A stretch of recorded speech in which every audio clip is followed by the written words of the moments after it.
dia, meu amado. Bem-vindo de volta à nossa escola bíblica e hoje nós vamos iniciar um novo livro, o estudo do livro de Primeira Crônicas.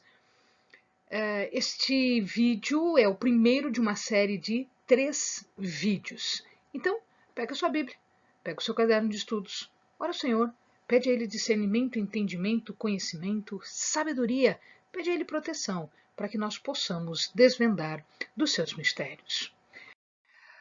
Bom, o livro chamado Primeira Crônicas não tinha este nome no original.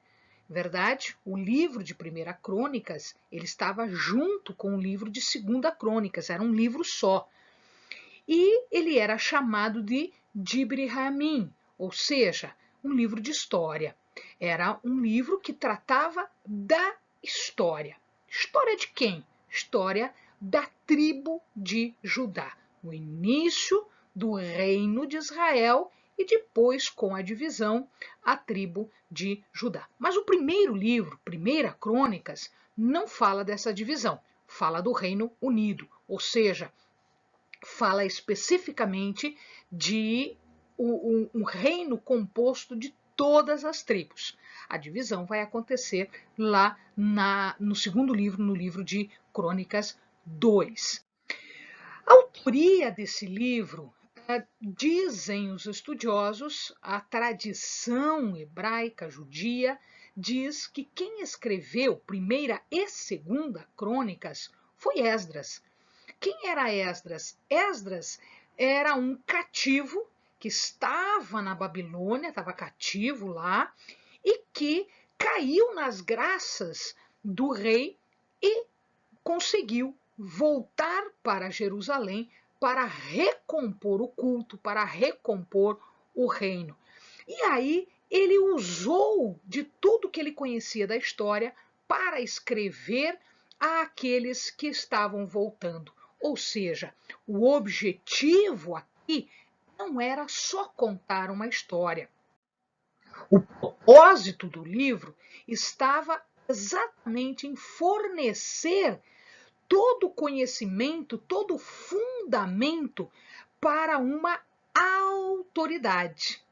Estava sendo restaurado o reino de Israel, estava sendo restaurado o povo. E então Esdras levou em consideração toda a história e trouxe da história todo o fundamento, tudo aquilo que serviria de exemplo. E quem ele usou como exemplo? Davi. Davi era da tribo de Judá. Se o amado lembra da história, nós temos vídeos sobre a história de Israel. Se o amado lembra da história, quando o reino de Israel foi levado cativo para a Assíria, eles não retornaram. Alguns anos depois, o reino de Judá foi levado cativo também agora para a Babilônia. E lá eles permaneceram alguns anos e depois de um certo tempo eles voltaram para restaurar o reino, que aí vai ser o reino de Israel. Então veja, eu tenho aqui um objetivo. O objetivo é dar um exemplo de autoridade, dar um exemplo de virtude. Então, que nós temos como autoridade aqui? Nós temos uma autoridade política. Que é uma autoridade política? Que o reino ainda mantinha a sucessão de reis. Ela não foi quebrada. Lá no reino de Israel, isso foi quebrado. Quando eles foram para o cativeiro, quebrou-se isso e não se restaurou mais. Quando o reino de Judá foi para o cativeiro, a descendência dos reis que eram da tribo de Judá permaneceram, inclusive no cativeiro. Quando eles voltaram, junto com Esdras, voltaram os descendentes da tribo de Judá, mas mais especificamente, os descendentes de Davi, conforme Deus havia prometido para Davi. Então aqui ele está colocando um fundamento de autoridade política. Existia um rei, a descendência desse rei foi mantida, inclusive no cativeiro, Deus proveu isso, tá? E ele era, portanto, Judá, né? Ele era, portanto, o líder legítimo. É por isso que o livro foi escrito, para mostrar que havia um líder legítimo para a restauração de Israel, para a restauração do povo. Mas também houve uma autoridade religiosa nisso. Como é que essa autoridade religiosa fica provada? Então, o autor sagrado, Esdras, ele vai mostrar para nós que, junto com a tribo de Judá, voltaram alguns levitas. Os levitas não eram da tribo política do rei, mas eram da tribo religiosa dos sacerdotes. Então nós temos aqui, voltando do cativeiro, nós temos líderes legítimos religiosos. Em outras palavras, nós temos levitas voltando do cativeiro. E estes levitas eram descendentes de Arão, que Arão foi o primeiro sumo sacerdote. Então, nós temos aqui a descendência de Davi, mostrada nos dois livros, né? E hoje nós iniciamos o primeiro, que é a Primeira Crônicas, e também a descendência de Arão, mostrando aí essa autoridade religiosa. Então, nós temos uma autoridade política e uma autoridade religiosa. Nós temos líderes, né, políticos, descendentes de Davi, e líderes religiosos, descendentes de Arão. Como é que o livro de Primeira Crônicas está estruturado? Então, num primeiro momento, ele vai falar de genealogia. Por que ele está falando de genealogia? Porque ele quer demonstrar a autoridade daqueles que voltaram do exílio, daqueles que voltaram do cativeiro em Babilônia. Então, eles estavam lá e voltaram. Então, portanto, o que ele está dizendo? Ele está trazendo toda a descendência destas pessoas. E depois ele vai mostrar Davi como o exemplo de autoridade, o exemplo de pessoa que deveria ser seguida. Tá? Imaginem aqui o seguinte: Deus havia prometido a Davi, por conta do seu comportamento, por conta do seu amor e sua dedicação a Deus, Deus havia prometido que ele teria descendência e que a sua descendência não seria afastada do trono. Então, o que ele está mostrando aqui é esse exemplo de dedicação, de adoração de Davi, que fez com que Deus fizesse essa promessa e que respeitasse e realizasse esta promessa. Então, vai se falar sobre a morte de Saul, que era o rei anterior, os valentes de Davi, né, fazendo uma demonstração de apoio popular e de força, no sentido de que ele exercia uma autoridade entre as pessoas, tá? A conquista de Jerusalém, que passaria a ser a capital de Judá e depois a capital do novo reino restaurado, e centro de adoração, porque o templo ia ser construído neste lugar. Ele vai falar sobre Davi como rei, né? E vai falar também a contribuição que Davi deu ao templo que haveria de ser concluído. Ok, nós vamos ver agora, então, por partes. A primeira parte, que é a genealogia. E é interessante que o autor sagrado, ele vai começar de Adão. Ele começa a falar de Adão e ele vai até Noé. A nossa primeira parada é em Noé.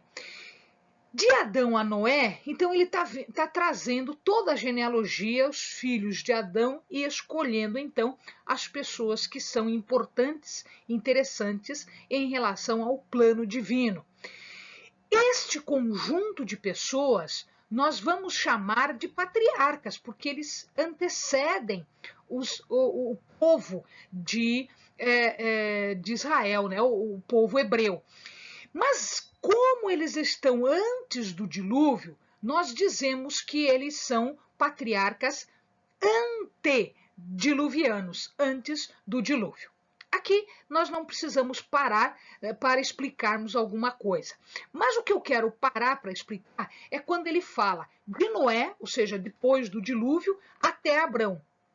Aqui eu vou chamar a atenção apenas dos filhos de Noé. Noé tinha 3 filhos. Lembrem-se que com o dilúvio tudo foi destruído, a população foi morta, só se salvou Noé e a sua família. Isso significa que os seus 3 filhos sobreviveram ao dilúvio. Quem são esses filhos?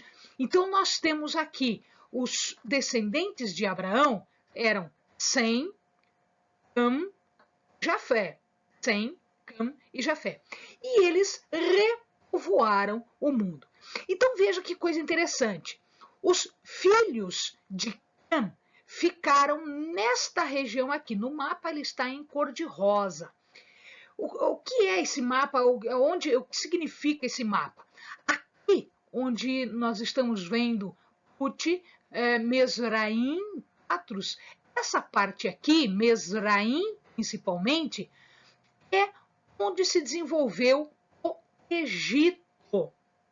Então, os descendentes de Cã, eles formaram aqui o Egito, esta parte aqui. E aqui, a parte de baixo, os etíopes, os sudanitas, ou seja, esses outros povos. Nesse pedaço aqui do meio, essa parte aqui, eles vão formar um conjunto de povos que habitavam a Terra Prometida antes dos hebreus. Quem são eles?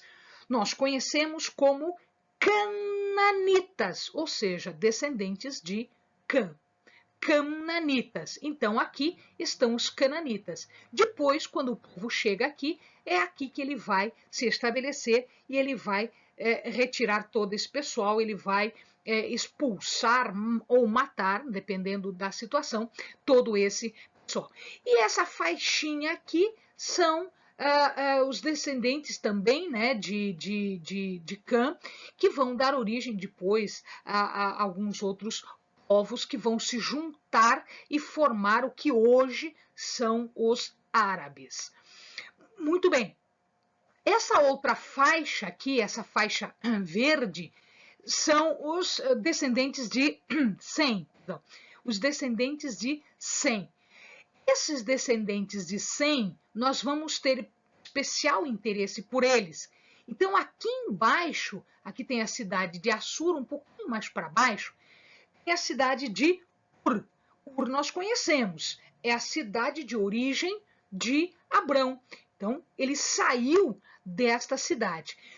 Todos os descendentes de Sem ficaram nesta região aqui, formando os semitas. Os hebreus têm ascendência semita, língua semita, cultura semita. E o amarelo? O amarelo foi, então, descendente dos filhos de Jafé, ou seja, dos descendentes de Jafé. Então, aqui nós temos União Soviética, Rússia, essa parte mais de cima aqui, nós temos a Ásia Menor, aí aqui a Grécia, a Itália, aqui a Península Ibérica, Portugal, Espanha, etc, etc. Então, aqui os descendentes de Jafé, amarelo, em verde, os descendentes de Sem, os semitas, de onde vieram os hebreus. E aqui, em cor de rosa, os descendentes de Cã, que aí formam os cananeus, os cananitas e os egípcios. Bom, Quando chega em Abrão, então ele vai trazendo a genealogia e ele chega até Abrão. Quando ele chega em Abrão, nós vamos encontrar aqui os descendentes de Ismael. Ismael é o primeiro filho de Abrão. Abraão teve esse filho com a escrava Agar. São 12 tribos que deram origem ao que nós chamamos então de árabes. Então, esses povos todos, eles começaram a habitar toda essa região aqui, eles foram se misturando com alguns cananitas e aí deram origem ao povo árabe. Toda essa parte aqui é o local onde os descendentes de Ismael. E é interessante que foram 12 tribos também. Existiam, então, um outro grupo de pessoas, descendentes de Abrão, ele teve uma outra mulher. Depois que Sara morre, ele se casa de novo com Quetura. E aí ele vai ter alguns dos seus filhos que estão aqui em Midian, os midianitas. Toda essa parte aqui, né, é ocupada pelos descendentes de Quetura. Um dos descendentes mais famosos, mais conhecidos, seria Midian ou Madian, dependendo da Bíblia que você leia, Madian ou Midian. E também os descendentes de Ismael e os descendentes de Quetura depois acabaram fazendo guerra contra os descendentes de Isaac. Isaac é o filho da promessa. Isaac é aquele que nasceu de Sara. E aí ele vai, depois de um tempo, ele vai ocupar o que era a terra de Canaã, o que era a terra desses povos. Depois de Isaac, a descendência de Isaac é que vai formar o povo de Israel, né? Os hebreus, que é o povo escolhido por Deus. Então, Isaac, em verdade, ele teve também 2 filhos. Um filho que era Esaú e deu origem aos edomitas, Edom, né? Porque Esaú, o nome de Esaú, depois também pode ser conhecido como Edom, vermelho, e aí ele vai formar também 12 tribos, mas que durante a história do povo de Deus vai fazer guerra contra o povo de Deus. Mas ele era descendente de Isaac, ou seja, era descendente de um patriarca. Tá? O segundo filho de Isaac foi Jacó. Este Jacó é que deu origem especificamente às 12 tribos que nós conhecemos. Então, Jacó, ele vai ter de Lia, a sua primeira esposa, ele vai ter Ruben, Simeão, Levi, Judá, Issacar, Zebulon e Diná. Então, estes todos aqui eram filhos de Jacó com a esposa mais velha, a esposa Lia, que era a irmã mais velha entre Lia e Raquel. Ora, Jacó também teve filhos com a sua ama, né? Com a ama de Lia, com a serva de Lia. E aí, com Zilpa, que era a serva de Lia, que era a ama de Lia, ele teve mais 2 filhos, Gade e Asser. Com Raquel, que era a sua esposa preferida, que era a esposa eleita do seu coração, etc., ele teve 2 filhos, os 2 últimos filhos, José e Benjamim.